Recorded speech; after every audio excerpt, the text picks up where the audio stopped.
Joining me now is Hayman Capital Management founder and CIO Kyle Bass. Kyle, great to see you. Thank you so much for being here.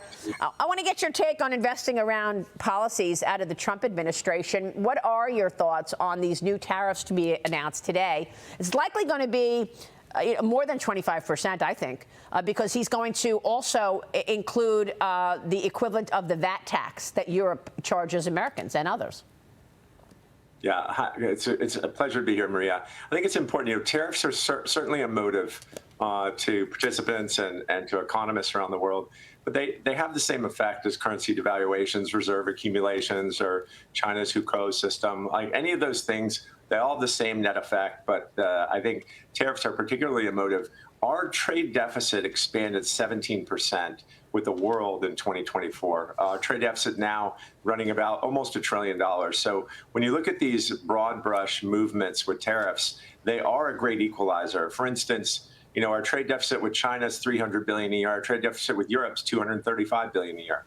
So what President Trump's trying to do is level the playing field. And all of the different subsidies and VAT taxes and things that add into the trade relationship between two countries all play.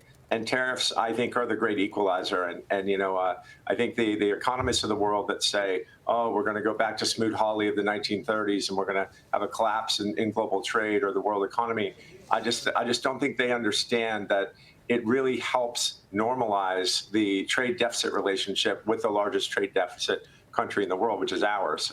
So I don't think it's going to have that large of a net effect on consumers. Yeah, I mean, I agree with you. What about China? I mean, I think that this Chinese economy and Xi Jinping himself are a lot weaker than people understand. What do you think the impact will be on the 10% tariff on China, which could go higher?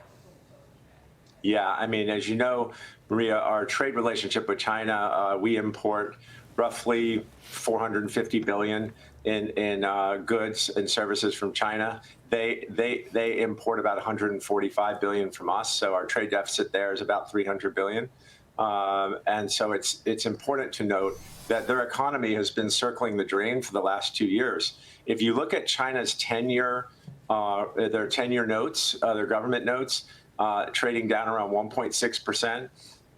What the bond market doesn't lie, and what the bond market's telling you is China's having a full financial crisis.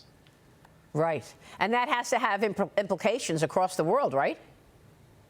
I believe those implications are already factored in. They've been, again, their economy has been in an incredible decline for the past few years, and the net result of that decline hasn't really affected the globe too much because it's mostly an internal collapse. They still import 13 million barrels of crude oil every day. They still import 8.5 Bs of LNG every day. They still import 40% of their food every day.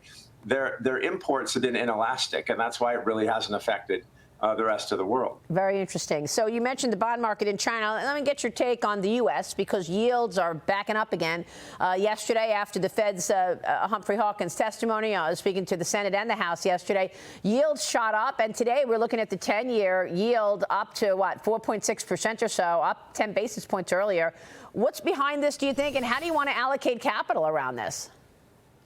Well, I think that the thing that the globe is focused on, and rightly so, is if you look at our budget for this year and you look at what happened last year, we ran, call it about $1.7 trillion of a deficit last year. We're talking about enormous deficits.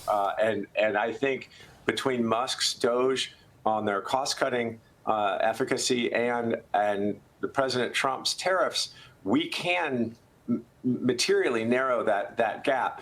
And, the difference is basically Treasury issuance, i.e. whatever deficit we end up running, we're going to have to issue new Treasury bonds for it, Maria. So I expect the yield curve to stay. Right now, it's pretty flat, right? The 2-year and the 10-year are less than a percentage point apart. But I expect in the next, call it 12 to 18 months, you're going to see the front end come down. And I think you're going to see the 10-year stay where it is within this range. So I think we're going to have a steeper yield curve, which is actually pretty good for banks. It's pretty good for business. And we're very excited about unleashing the capitalistic spirits under the new president. And then there's Ukraine. I mean, President Trump wants to negotiate peace between Russia and Ukraine, and he said that Vladimir Putin is open to the discussions. Here's the president yesterday. Watch. President Putin said that. He wants it to end. He doesn't want to end it and then go back to fighting 6 months later.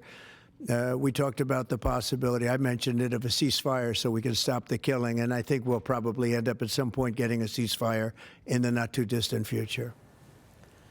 So, Kyle, Trump spoke with both Putin and Ukraine's Zelensky on the phone yesterday, directing his national security team to begin discussions at the Munich Security Conference tomorrow.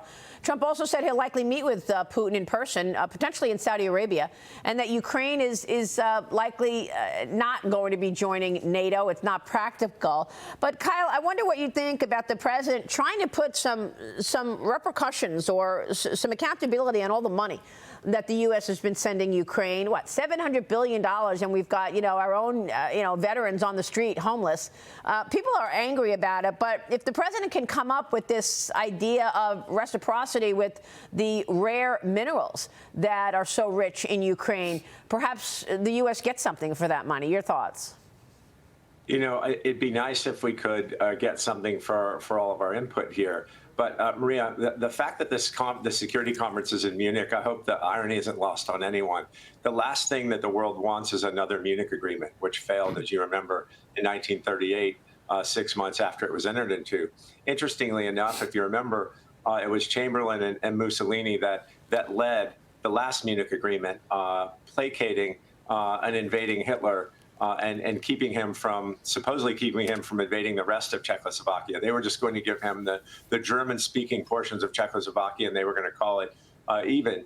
There are a lot of parallels to this Munich conference this time, where we are trying to broker a peace agreement between a madman who's been accused of war crimes and a democratic nation. So, Maria, I'm hopeful that we come to an agreement. The question is, will Putin violate the agreement? Putin's lost, we think, about 480,000 troops this year. We think he's lost up to 900,000 military-aged men since this conflict began. So Putin is bleeding, and he's bleeding. He wouldn't have called in North Koreans if he wasn't in real trouble. Yeah. So let's hope the fighting stops, but we all have to hold our breath, because Putin, in the end, is a madman. He is trying to put Mother Russia back together again, and he may just regroup and invade again. And that's what some things you just can't stop. And I believe some things that are out there today are inevitable. Wow. All right, Kyle, we'll leave it there. Great to see you this morning. Thanks so much. Thank you. All right, Kyle Bass joining us. Stay with us. We'll be right back.